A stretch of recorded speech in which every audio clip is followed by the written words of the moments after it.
Za početak donosimo grupe u kojima su zemlje regije. U jednoj od njih dvije zemlje su u istoj grupi. Riječ je o Crnoj Gori i Srbiji, koji su skupa u grupi G, skupa sa reprezentacijama Mađarske, Bugarske i Litvanije.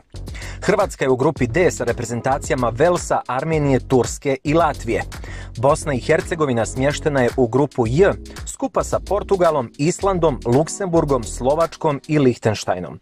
Sjeverna Makedonija je u takozvanoj grupi smrti, skupa sa reprezentacijama Italije, Engleske, Ukrajine i Malte.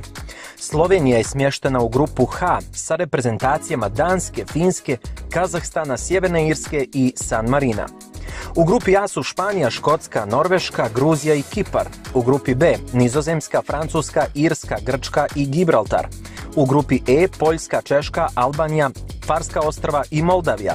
U grupi F su Belgija, Austrija, Švedska, Azerbejdžan i Estonija.